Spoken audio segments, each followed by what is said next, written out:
അസ്സലാമലൈക്കും. ഹായ്, നമസ്കാരം. റിയൽ ഹോമിൻ്റെ പുതിയൊരു വീഡിയോയിലേക്ക് എല്ലാവർക്കും സ്വാഗതം. അതെ, ബാത്റൂം ക്ലീനിങ് ആണ് ഇന്നത്തെ വിഷയം.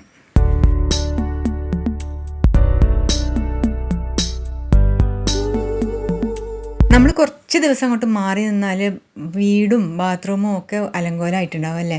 കറ പിടിച്ചിട്ടൊക്കെ ഒന്നും ക്ലീൻ ആയിരിക്കില്ല. അപ്പം നമുക്ക് ആദ്യം തന്നെ ടോയ്ലറ്റ് ക്ലീനർ കൊണ്ട് തന്നെ നമ്മുടെ ഈ വാഷ് ബേസിനും ഒന്ന് ക്ലീൻ ചെയ്യാം. എല്ലാം നന്നായിട്ട് തൂകിയിട്ട് ബ്രഷ് കൊണ്ട് സ്പ്രെഡ് ചെയ്ത് കൊടുക്കാം. കുറച്ച് നേരം വെയിറ്റ് ചെയ്യാം.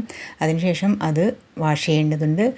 അതിനു മുമ്പ് നമുക്ക് ഈ മാറ്റ്സൊക്കെ ഒന്ന് ക്ലീൻ ചെയ്യാം. സോപ്പ് വെള്ളത്തിൽ മുക്കിയിട്ടാലും റബ്ബർ മാറ്റൊക്കെ നന്നായിട്ട് വൃത്തിയായി കിട്ടും. പിന്നെ ബ്രഷ് കൊണ്ട് നന്നായിട്ട് ബ്രഷ് ചെയ്താലും മതിയാകും. നമുക്ക് മേലെ നിന്ന് വേണം ക്ലീൻ ചെയ്യാൻ. ആദ്യം ടൈൽസ് ഇല്ല, നമ്മുടെ ചുമരിലുള്ള ബാത്റൂം ചുമരിലുള്ള ടൈൽസിൽ എന്താ നിങ്ങൾ ക്ലീൻ ചെയ്യാനായിട്ട് എന്താ ഉപയോഗിക്കുന്നത് അതിൽ അല്പം വെള്ളം ചേർത്തിട്ട് നന്നായിട്ട് സ്പ്രേ ചെയ്ത് വിടുക.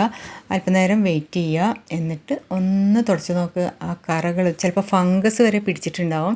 അതുവരെ ഇതുകൊണ്ട് ക്ലീനായി കിട്ടും. ഞാൻ ഹാർഡ് വാട്ടർ ആണെന്ന് പറഞ്ഞിട്ടുണ്ട് പല വീഡിയോസിലും.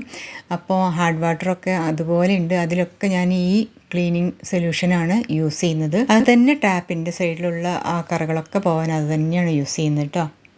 പിന്നെ ഒരുപാട് കറയുണ്ടെങ്കിൽ നമുക്ക് ബേക്കിംഗ് സോഡ ഇല്ലേ, അത് അല്പം തേച്ച് പിടിപ്പിച്ചിട്ട് കുറച്ച് നേരം വെയിറ്റ് ചെയ്തിട്ട് അതുകൊണ്ട് ക്ലീൻ ചെയ്താലും എല്ലാ കറകളും പോയി കിട്ടും. കണ്ടോ, എത്ര ചെളിയാണ്, ഒക്കെ മാറിക്കിട്ടും.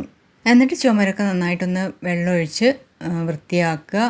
താഴെയുള്ളതും പിന്നെ വൃത്തിയാക്കുക. കണ്ടോ, ചുമരൊക്കെ നന്നായിട്ട് ക്ലീനായി വരുന്നുണ്ട്.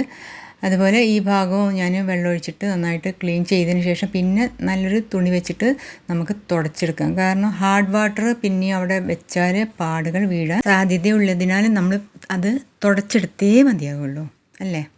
ഒരു ഭാഗം ക്ലീനായി. ഇനിയിപ്പോൾ ഈ ഭാഗത്ത് നിന്നാണ് നമ്മൾ ബാത്ത് ചെയ്യുന്നത്, കുളിക്കുന്നത്. അപ്പം കുറച്ചും കൂടി കറ കൂടുതലുണ്ടാകാൻ സാധ്യതയുണ്ട്. അപ്പോൾ കണ്ടില്ല, അത് ആക്കിയിട്ട് ഞാൻ ക്ലീൻ ചെയ്തപ്പോൾ തന്നെ എല്ലാം നന്നായിട്ട് വൃത്തിയായിട്ടുണ്ട്. നമ്മൾ ടോയ്ലറ്റ് സീറ്റൊക്കെ കഴുകാൻ ഇപ്പോൾ മാർക്കറ്റിൽ അവൈലബിളാണ്. അങ്ങനത്തെ ലിക്വിഡ്സൊക്കെ കിട്ടും.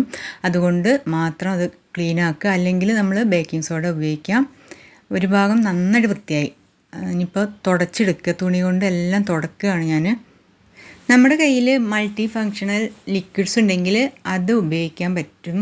നമുക്ക് ഡോർമലും ഒരുപാട് ചെളി ഉണ്ടാവുമല്ലോ. അപ്പോൾ അതിലൊക്കെ ഇത് തേച്ച് പിടിപ്പിച്ചിട്ട് നമുക്ക് സ്പ്രേ ചെയ്ത് വിട്ടാൽ ഡോറും ക്ലീനായി കിട്ടും. മൊത്തത്തിൽ clean ആക്കണമല്ലോ.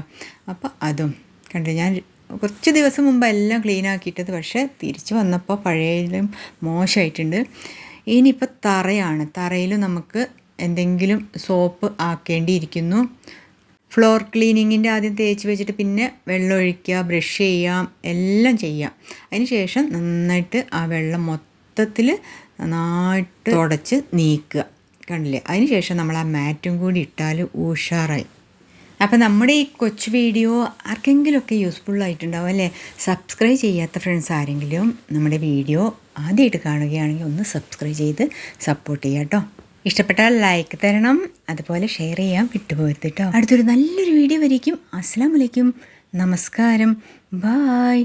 Thank you for watching my video.